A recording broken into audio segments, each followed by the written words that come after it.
안녕하세요. 삶의 가장 낮은 자리에서 노하우를 전수해줘야 희망이 될 것 없어 신음하는 사람들. 이렇게, 예? 그들에게 봐봐, 이리 와, 이렇게 따뜻한 있다. 밥 한 끼를 주고 이거 일을 이렇게. 가르치고 작지만 편히 쉴 방을 제공합니다. 큰일 났다 이거. 하지만 원용철 목사가 그들에게 가장 주고 싶은 것은 바로 다시 일어설 희망입니다.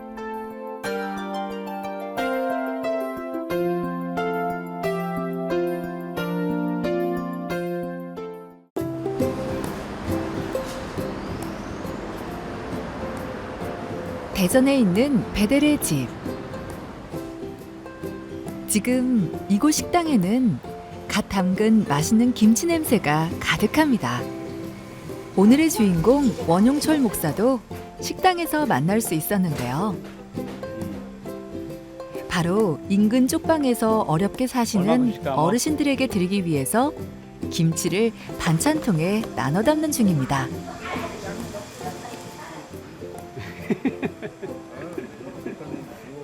미워? 맨날 뭐라고 해서? 아, 저기 공이?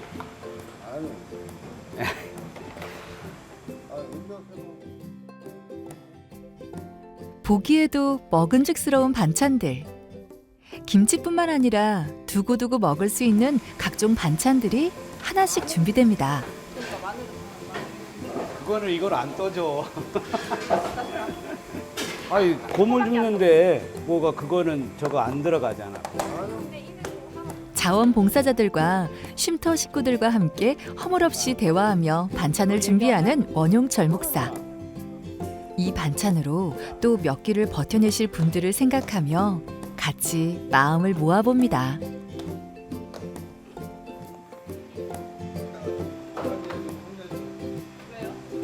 은배이건 뭐 담을 거냐? 밥. 밥 다 안 됐어? 자, 밥 담아. 여기 저희 쪽방에서 하는 일들이 당장 그분들에게 먹거리를 제공해 줘야 되잖아요. 쪽방이 이제 자체적으로 밥을 해 먹을 수 없으니까 좀 이분들에게 좀 그런 어떤 반찬이라든지 이런 걸 제공해 주면 아무래도 좀 밥만 하면 되니까 국 하나만 끓여도 반찬이 있으면 밥을 먹을 수 있으니까 좀 그분들을 선정해서 한 100가구 정도 화요일하고 목요일 일주일에 2번 전부 다 하는 건 아니지만 반씩 나눠서 한 번에 50가구씩 이렇게 그분들에게 이제 반찬하고 이런 것들을 이제 나누기 시작을 한 거죠. 한 2년 정도 된 것 같아요. 그것도. 없잖아 이거.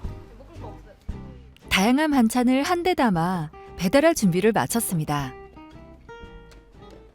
오늘 방문해야 할 곳만 30군데 정도.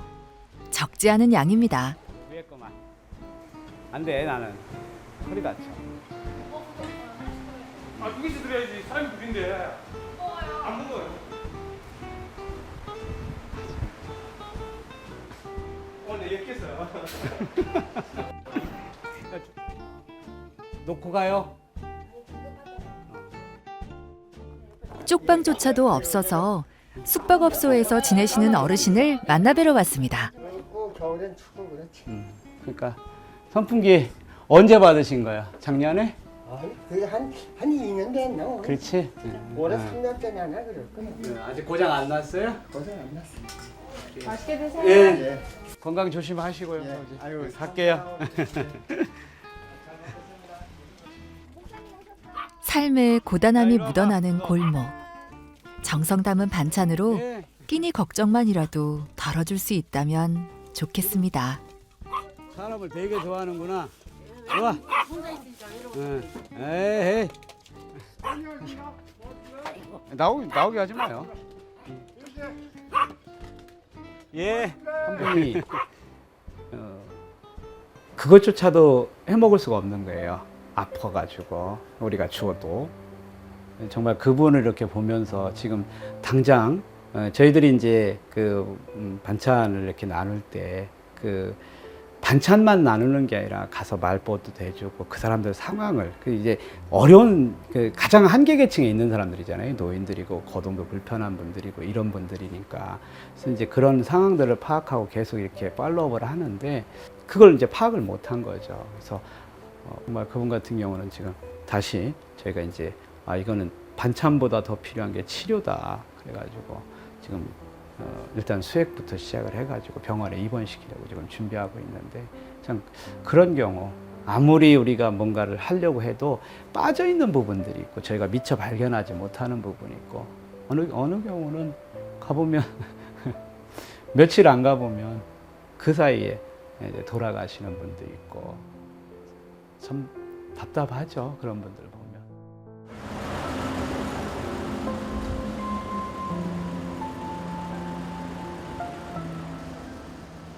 어두욱해진 저녁 시간.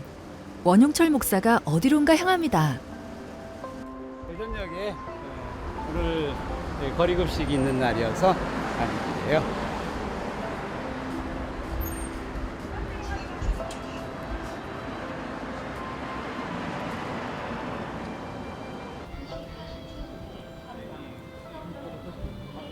기회를 잃어서 안녕하세요. 안 되네, 노하우를 전수해줘야 될 것 같아요. 이렇게. 예? 네, 맞습니다. 대전역에서 노숙인들을 대상으로 무료 급식을 시작한 게 벌써 17년째. 그저 빈민 사역을 하고 싶다는 마음으로 왔지만 아무것도 준비된 게 없어 함께 노숙을 하며 그들을 이해하고자 노력했습니다. 그렇게 시작된 것이 무료 급식입니다. 제가 대전에 올라와서 이제 베델의 집이라고 하는 그 빈민 사역을 하겠다고 이제 결단하고 대전에 올라와서 처음에 할 수 있는 일이 없었어요. 와 보니까 이제 준비된 것도 없고 단지 이제 그렇게 해야 된다라고 하는 계획 정도. 그래서 이제 제가 98년도에 IMF 직후에 대전에 올라왔는데 와서 보니까 할 게 없어서 대전역으로 그냥 직접 나갔습니다. 나가서 한 달 동안 제가 그 사람들하고 똑같이 노숙을 해요. 그래서 이제 노숙하면서 그분들의 이야기도 듣게 되고 그분들의 이제 상황도 알게 되고 그래서 한 달 동안 그 사람들하고 지내면서 이 사람들이 가장 필요한 게 뭔가 근데 이제 준비된 건 없잖아요. 그래서 당장 그때 당시는 먹거리가 가장 중요하구나. 그래서 이제 한 달 만에 노숙을 접고 이제 컵라면 급식을 대전역에서 이제 매일 저녁 그때 10시에 한밤중에 했거든요. 슬슬 저 끝에까지 가봐야 돼. 그쪽까지도 이렇게 식판 놓고 가는 분들이 있어. 그래서 저기서 보면서 식판이 그냥 이렇게 식판 놓여 있으면 가져와야 돼. 그래. 급식뿐만 아니라 틈나는 대로 노숙인들과 대화하며 어려운 점은 없는지 살뜰히 살핍니다. 버리려고? 아까 물킬로 가져갔다 왔어요, 3원만. 그랬어요? 저기 앞으로 이제 격주로 예. 침을 놔 다시 침 시작됐으니까 침 맞으러 오셔요. 그러니까 수요일 날 다음 주 수요일은 없어. 그 다음 주 수요일. 물리치료 받는 분들이 침 맞으면 그분도 그 얘기 하더라고. 저기 통증 그거 좀 많이 좋아진다고. 17년 동안 하신 목사님이신 만큼 이렇게 노숙자분들이랑 친하고 악수 정도 할 정도면 이렇게 오래 하신 거니까 원래 꿈이 목사님이었어요. 그래서 만약에 목사님이 되는 저런 목사님 되고 싶어요. 이렇게 오늘 하루가 또 저물어 갑니다.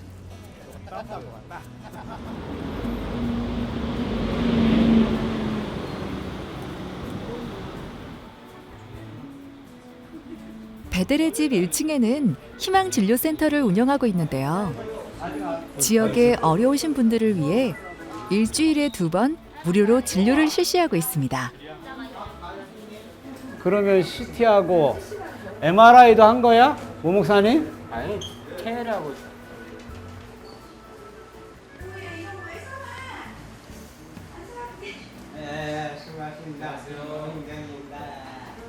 뜻을 같이 하는 의료진들의 도움으로 가능한 일이었는데요. 가난하다는 이유로 병원을 자주 못 가 병을 더 키우는 사람들. 그들을 위해 무료 진료소를 열었습니다. 처음엔 원용철 목사 혼자 시작했지만 지금은 조금 더 전문적인 진료도 할 수 있게 됐습니다. 덕분에 가난한 이들이 아플 때마다 마음 편히 들러 진료를 받을 수 있게 되었습니다. 대전역 한기퉁에 천막을 치는 거였어요. 이제 한겨울 이제 밤마다 한 20-30명씩 모이는데 오면은 감기 걸렸다 뭐 했다 그러는 거예요.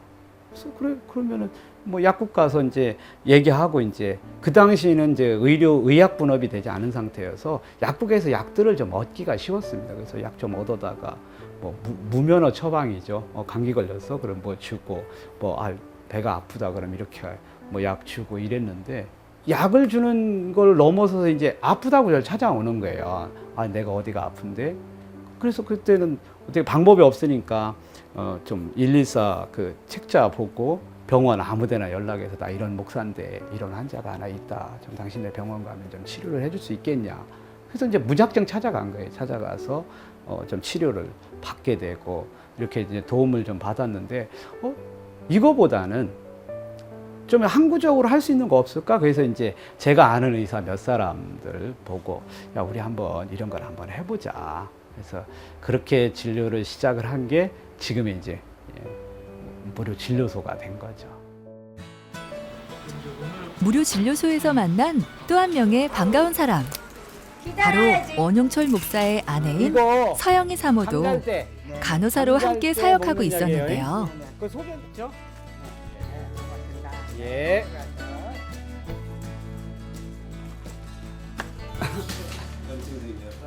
묵묵히 남편의 일을 돕다 보니 이제는 자연스레 이 빈민 사역에 동화가 되었다는 서영희 사모.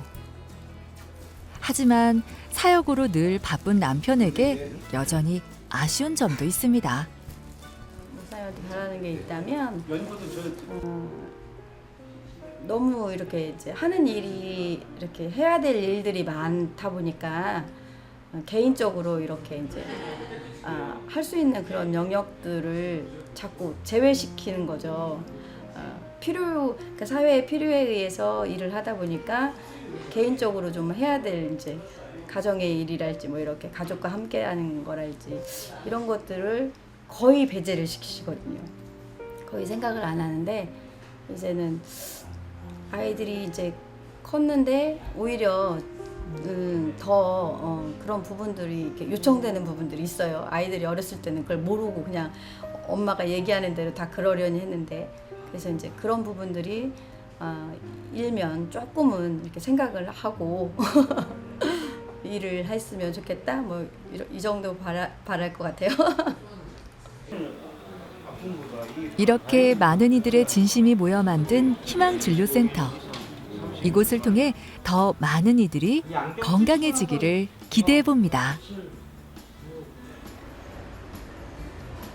베델의 집에서 가장 기본적인 사역 중 하나는 바로 노숙인들에게 거처를 제공하는 쉼터 운영입니다.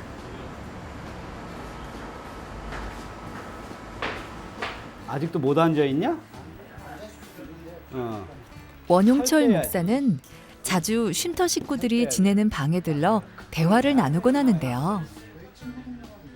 이야기를 하는 폼새가 어째 동네 큰형 같습니다. 야, 너 이거 무좀 치료 왜 안 하냐? 야, 살 좀 빼야지, 진짜.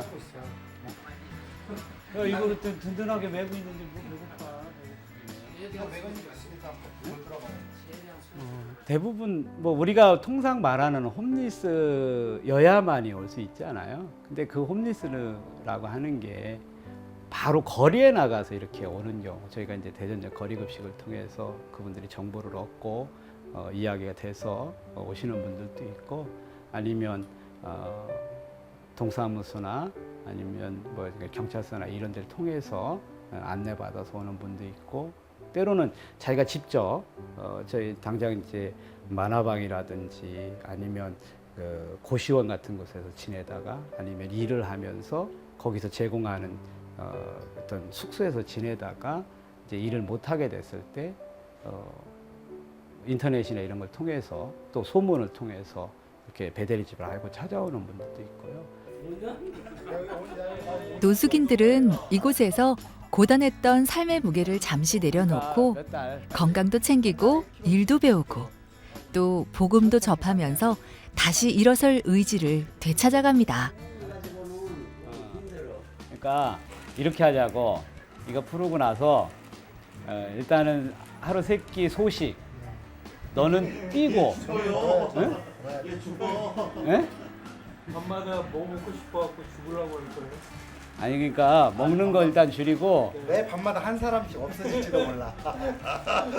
그 뿌리공원까지 그러니까 원 목사님이나 다른 세 분 목사님들한테 남지원 목사님이나 오성진 목사님이나 조발 목사님 그분들이 일단은 발로 뛰어갖고 이렇게 만든 거잖아요. 그러니까 뭐 하나님 아버지 덕분에 은혜 받아가지고 전에까지만 아파갖고 막 너무 죽을 것 같았는데 그분들 때문에 사람 있고 뭐 죽다 살아나야지 새 생명을 얻었다 이런 말도 하는데 그게 아니더라도 내가 아파가지고 또 막 죽을 것 같은데 그러니까 너무 아프니까 죽고 싶다라는 생각도 하는데 그런데 원 목사님이 이렇게 만들어온 그러니까 베델의 집이나 밴들교회가 만들어온 이렇게 후원 단체 때문에 수술을 받으니까 새로운 삶을 얻었다. 그런 생각 들더라고요. 새로운 삶. 그런 생각이 제일 먼저 드는 것 같더라고요. 처음에 오시면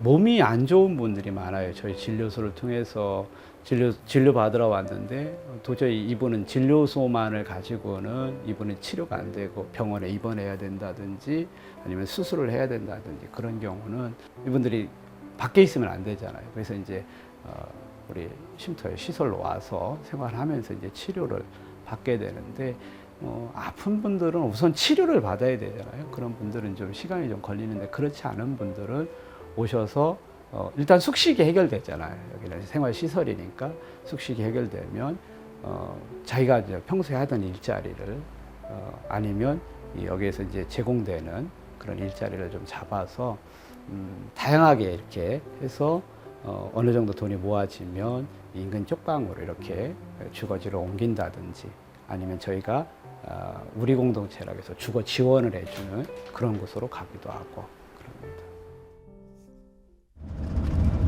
원용철 목사는 노숙인들의 자활을 위해 여러 방법을 시도하고 있는데요. 어디 가시는 길이신가요? 지금 우리 베델 농장을 가는 길이에요. 제가 3년 전부터 좀 농촌에서 좀 답을 찾아보자 해가지고 농부 학교를 시작을 했거든요.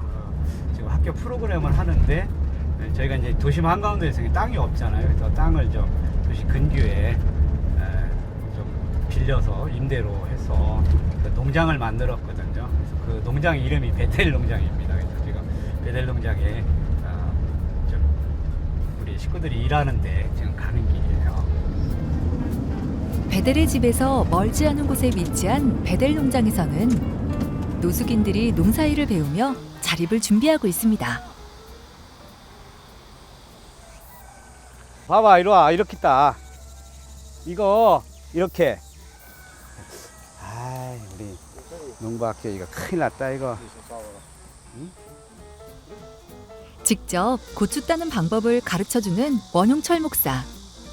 이렇게 그들 스스로 일어서는 방법을 가르쳐 주려는 것이 이 농장의 목적입니다. 아니, 그럼 안 되지.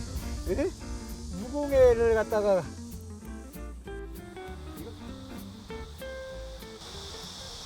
대부분 자활하면 기존의 일자리로 이렇게 가는 걸 의미하거든요. 근데 대부분의 그 기존의 일자리에서 밀려난 사람들은 다시 재취업한다는 게 그리 쉽지 않아요. 일자리가 없어서 추락한 게 아니라 여러 가지 환경이 그분들을 이렇게 추락하게 만들거든요. 그러면 일자리만 만들어 가지고는 다시 그 사회로 복귀하는 게 쉽지 않더라. 그래서 그렇다면 좀 새로운 시스템을 만들어야 되는데 그게 예전에 우리 사회가 가지고 있던 농경 문화 그 안에는 이렇게 서로 돕고 상부상조하고 지역사회 어떤 공동체로 살아가는 함께 어우러지는 어떤 삶의 그 마을 단위 공동체들이 있잖아요. 그래서 그걸 한번 회복하자고 합니다.